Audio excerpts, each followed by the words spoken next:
Di dalam konsep Allah Tritunggal sangat jelas diajarkan. Pribadi Bapa bukan Roh Kudus. Pribadi Anak bukan Roh Kudus. Pribadi Bapa bukan pribadi Anak. Topik yang akan saya bahas pada video ini adalah bahwa berdasarkan konsep Allah Tritunggal, Allah Bapa telah menganggur karena segala kuasa di bumi dan di sorga telah diserahkan kepada Yesus. Yesus berfirman, Matius 11 ayat 27, semua telah diserahkan kepadaku oleh Bapa-Ku, dan seterusnya. Matius 28 ayat 18, Yesus mendekati mereka dan berkata, Kepadaku telah diberikan segala kuasa di sorga dan di bumi. Lukas 10 ayat 22, semua telah diserahkan kepadaku oleh Bapa-Ku, dan seterusnya. Yohanes 3 ayat 35, Bapa mengasihi anak dan telah menyerahkan segala sesuatu kepadanya. Apa yang terbayang di pikiran Anda jika ayat-ayat di atas ditafsirkan dengan konsep Allah Tritunggal?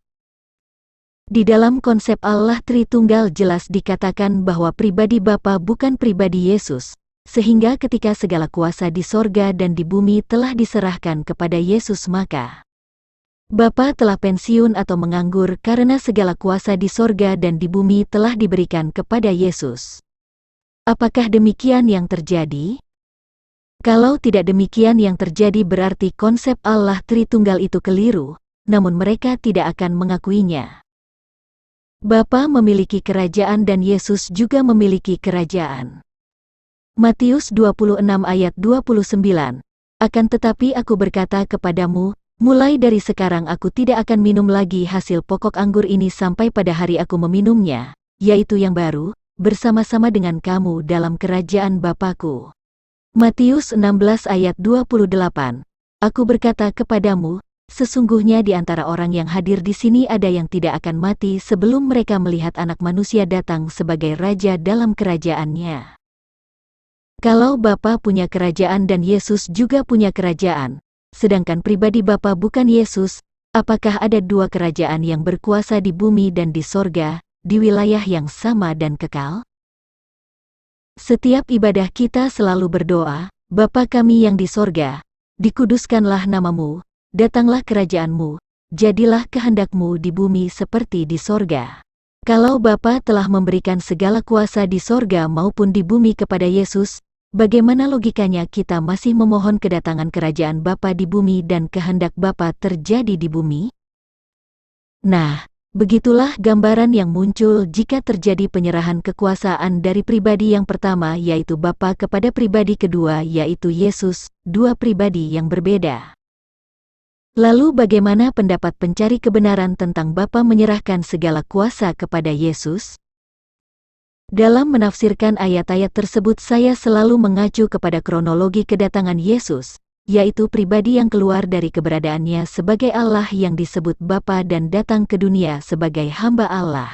Hamba Allah bukan berarti rendahan, sebab pribadi Allah sendiri adalah hamba dari Allah, karena pribadi tersebutlah yang melakukan tugas-tugas sebagai Allah. Seumpama Bapak Joko Widodo, ia adalah hamba dari presiden itu sendiri, pribadi yang menjalankan tugas sebagai presiden, yang diutus turun ke daerah-daerah untuk melakukan kehendak presiden itu sendiri. Pribadi Allah itu adalah roh yaitu Roh Kudus. Kepada Musa ia menyatakan diri dengan nama YHWH. Roh Kudus itu keluar dari Bapa dan menjadi manusia melalui rahim Maria, dilahirkan dan diberi nama Yesus. Kepada Musa ia menyatakan diri dengan nama YHWH. Hak, kekuasaan, dan kewenangan atas makhluk hidup adalah miliknya sebagai Allah, tetapi karena dia telah turun ke dunia sebagai manusia untuk melakukan kehendaknya, maka hak, kekuasaan dan kewenangan yang dimilikinya sebagai Allah tetap sebagai miliknya. Seumpama di dalam sistem ketatanegaraan, jika ada perubahan status pribadi seorang pemimpin maka undang-undangnya pun harus dibuat sebagai landasan hukumnya, dan inilah yang dimaksud di Matius 11 ayat 27. Lukas 10 ayat 22 dan Yohanes 3 ayat 35. Contoh hak, kekuasaan dan kewenangan Allah yang dijalankan oleh Yesus dalam keberadaannya sebagai manusia, misalnya membangkitkan orang mati, mengampuni dosa manusia, dan lain-lain. Sebaliknya, Ketika Yesus kembali ke dalam kemuliaannya sebagai Allah, maka segala hak, kuasa atau kewenangan sebagai Allah dan hasil pekerjaan yang dilakukannya selama sebagai manusia akan kembali kepadanya dan miliknya. Dan inilah yang dimaksud di Matius 28 ayat 18, 1 Korintus 15 ayat 24, dan lain-lain. Dengan kata lain, perubahan keberadaannya dari Allah menjadi manusia dan kembali kepada Allah harus disertai dengan perubahan undang-undang sebagai landasan hukum, sehingga walaupun dalam keadaan sebagai manusia tetapi hak, kekuasaan dan kewenangan atas segala makhluk tetap miliknya. Oleh karena itu, serah terima segala kuasa di sorga dan di bumi dari Bapa kepada Anak adalah seumpama perubahan undang-undang kepemilikan hak atas segala yang hidup. Karena pribadi Allah sendiri telah turun ke dunia dan datang sebagai manusia sedangkan Ia sendiri adalah sang penguasa di sorga dan di bumi. Mengapa Yesus harus mengatakan bahwa Bapa telah memberikan segala kuasa kepadanya? Berdasarkan logika, adalah supaya para rasul dan umat-umatnya mengerti dan menyadari bahwa walaupun pada saat itu dia sebagai manusia, tetapi sesungguhnya dialah pribadi Allah itu.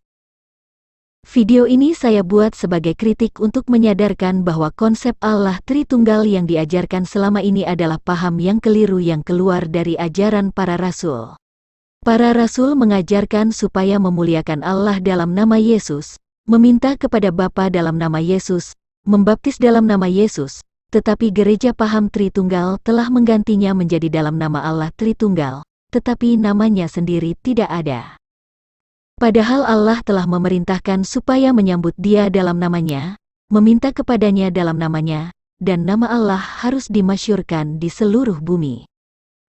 Kalau membaptis atau berdoa dengan berkata, dalam nama Bapa, Anak dan Roh Kudus, tetapi tidak menyebut namanya, apakah ini sesuai dengan yang diperintahkan Tuhan? Apakah Bapa, Anak dan Roh Kudus adalah nama Allah, dan memasyhurkan nama Allah dengan cara mengucapkan itu? Ini adalah buah dari pengajaran konsep Allah Tritunggal yang menjadikan umat Kristen melupakan nama Tuhan dan membuat umat Kristen tidak mengenal siapa pribadi Allah yang esa itu.